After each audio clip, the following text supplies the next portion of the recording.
जैसे कि last part में हमने देखा था कि अब किस तरह से युहाओं की टीम उससे ज़्यादा पावरफुल टीम के साथ लड़ाई कर रहा था, जहाँ पर कि एक लड़की के साथ युहाओं का फाइट चल रहा था और वो लड़की अपनी मास्टर सोल यानी किमसे ब्लेड की मदद से उस पर वार कर रहा था। पर तभी युहाओं भी अपनी घोस्ट टेक्निक का इस्तेमाल करके उसकी वार से बच रहा था। तो तभी हम निंगथियान को देखते हैं जो कि एक लड़की है और वो एक काफ़ी पावरफुल वंश से भी बिलोंग करता है और वहाँ पर जो उसका पास की भाव एम्बर है उसकी मदद से वो उस दोनों लड़कियों की पावर भी बढ़ाता जा रहा था। और हम दूसरी तरफ वैंग डोंग को देखते हैं जो कि दूसरी लड़की के साथ लड़ाई कर रहा था, जिसकी वजह से अब वो लड़की अपनी फर्स्ट सोल टेक्निक जिसका नाम ड्रैगन फायर है वो उसका इस्तेमाल कर देती है, जिसकी वजह से अब वहाँ पर वैंग डोंग भी अपना पहला मास्टर सोल यानी विंग कटर का इस्तेमाल करता है, जहाँ पर कि अब उन दोनों में काफ़ी शानदार सा लड़ाई होता है और काफ़ी लड़ाई करने के बाद वहाँ पर फाइनली वैंग डोंग ही जीत जाता है, जिसकी वजह से अब वहाँ पर निंगथियांग बोलने लगता है कि अब तुम दोनों मिलकर युहाओं पे हमला करो क्योंकि वो ज़्यादा डॉज नहीं कर पाएगा। और जिसके बाद वहाँ पर निंगथियांग उन दोनों लड़कियों की पावर बढ़ाने में लग जाता है और वो दोनों लड़की युहाओं की तरफ जाने लगते हैं, जहाँ पर कि वो लड़की अपनी सेकंड मास्टर सोल यानी रेड स्क्रैचेस का इस्तेमाल कर देती है और वो युहाओं की तरफ हमला करने के लिए जाने लगता है, जिसकी वजह से अब जियाओ भी अपनी पॉट की मदद से युहाओं को बचाने की कोशिश करती है। पर वो रेड स्क्रैचेस जियाओ की पॉट को भी क्रॉस करके युहाओं की तरफ बढ़ने लगते हैं क्योंकि रेड स्क्रैचेस बिल्कुल अपनी टारगेट को ही लोकेट करता है और निंगथियांग की माइंड की पावर की वजह से अब वो टारगेट तो युहाओं को लग के ही रहेगा, जिसकी वजह से अब युहाओं को वहाँ पर काफ़ी ज़्यादा परेशानी हो रही थी। पर वो ज़्यादा टाइम तक ऐसा नहीं कर सकता है, जिसकी वजह से वो वहाँ पर अपनी फर्स्ट स्पिरिट टेक्निक जिसका नाम घोस्ट अटैक है उसका इस्तेमाल करके निंगथियान पे वार कर देता है, जिसकी वजह से थोड़ी देर के लिए निंगथियान बेहोश हो जाता है। उसके साथ दोनों लड़कियों की पावर भी आखिर में पूरी तरह से ख़त्म हो जाता है,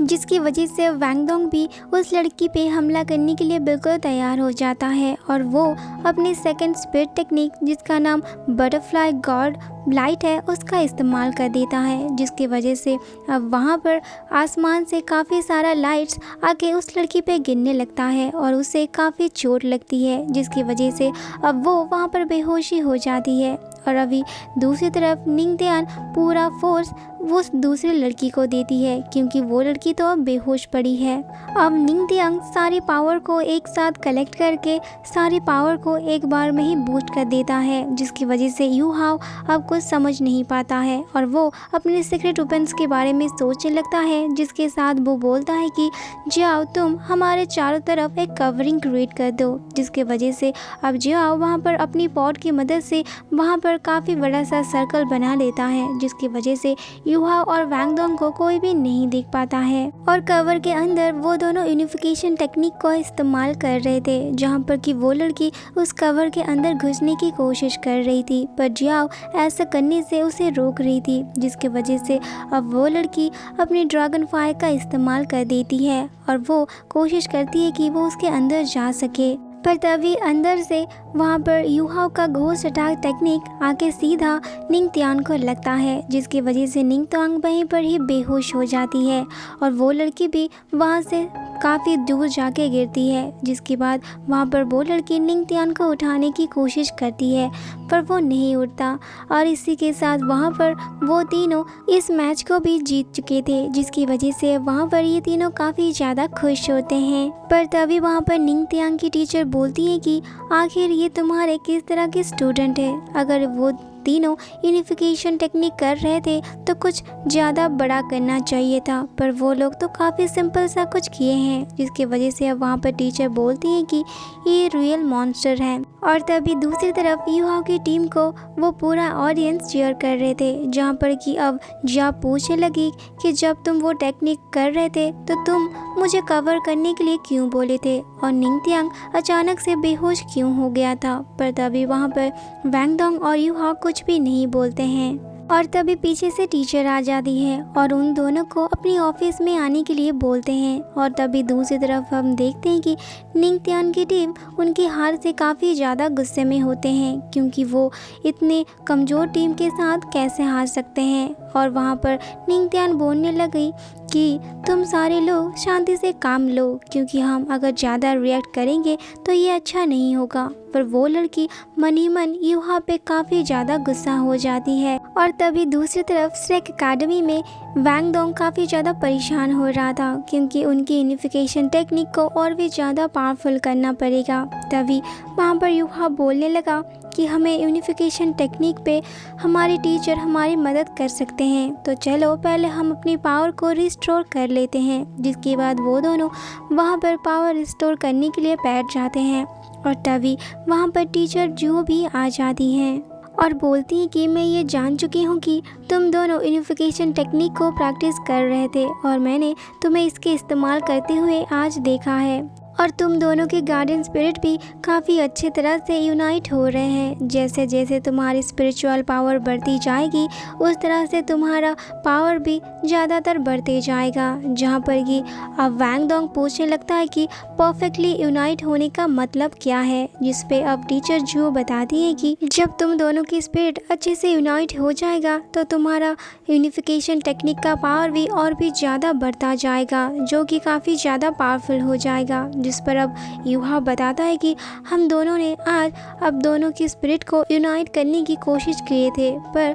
उसमें हमें काफ़ी दिक्कत आ रहा था और मैं काफ़ी ज़्यादा पैनिक भी हो चुका था, जिसकी वजह से ऑटोमेटिकली मेरा स्पिरिचुअल पावर बढ़ गया और एक्टिवेट हो गया। जिसके बाद वहाँ से मेरा घोस्ट टेक्निक सीधा जाके निंगत्यान को लगा। आखिर ऐसा मेरे साथ क्यों हुआ था? जिस पर अब टीचर जो बताती है कि यूनिफिकेशन टेक्निक को इस्तेमाल करने से तुम्हारे अपनी भी सोल पावर बढ़ जाती है। ये काफ़ी अजीब चीज़ है, पर ऐसा अक्सर होता रहता है। वैसे तुम्हारा यूनिफिकेशन टेक्निक इसलिए अच्छे से नहीं हो पाया क्योंकि इसे क्रिएट करने में टोटल 7 दिन लग जाता है और तुम दोनों को प्रैक्टिस करते हुए बस 2 से 4 ही दिन हुए हैं। जब तुम दोनों इसे रेगुलरली प्रैक्टिस करोगे तो तुम्हारा जो डिले अब हो रहा है वो फ्यूचर में नहीं होगा और तुम्हारा यूनिफिकेशन टेक्निक और भी ज़्यादा बढ़ता जाएगा। तो तुम दोनों अब से इसे रेगुलरली प्रैक्टिस करो ताकि तुम्हें अब कोई भी डिले ना हो। जिस पर अब युहा पूछने लगता है कि इस यूनिफिकेशन टेक्निक को कब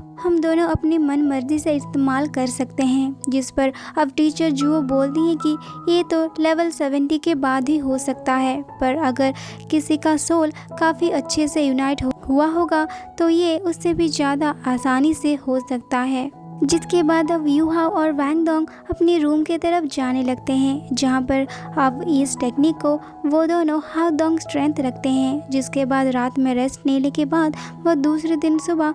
सोल एरिना में जाते हैं, जहाँ पर कि अब उनसे भी ज़्यादा ताकतवर टीम के साथ उनका मैच होने वाला होता है। और यहाँ पर पूरा श्रेक एकेडमी की डीन भी आए हुए होते हैं, जिनका नाम एल्डर जुआन होता है और वो हमेशा ही खाते रहते हैं। और अब वो इस जगह का हालत के बारे में पूछते हैं, जहाँ पर कि टीचर बताते हैं कि क्लास 1 के बच्चे अब काफ़ी अच्छे से परफॉर्म कर रहे हैं और ये लोग को हम लिटिल मॉन्स्टर भी बोल सकते हैं। टीचर जुओ जो कि काफ़ी अच्छी और ताकतवर टीचर हैं और उसके साथ उन्हें काफ़ी अच्छी स्किल्स भी आती है, पर उतने के बाद भी वो आउटर कोर्ट में रह के सारे बच्चों को पढ़ाते हैं। जिसकी वजह से अब वहाँ पर डीन बोलते हैं कि अगर तुम इनर कोर्ट में आ जाओ तो तुम्हारे सारे बच्चे वैंग हाओ और दोलो भी बन सकते हैं। पर इसके बाद भी वहाँ पर टीचर वहाँ पर जाने के लिए इनकार कर देते हैं। असल में टीचर जुओ को सारे बच्चों को गलती सुधार के उन्हें और भी बेहतर करने में उन्हें मज़ा आता है, जिसकी वजह से अब वहाँ पर वो इनकार कर देती हैं। और इसी के साथ ये एपिसोड यहीं पर ही ख़त्म होती है। मिलते हैं आप सबसे नेक्स्ट एपिसोड में।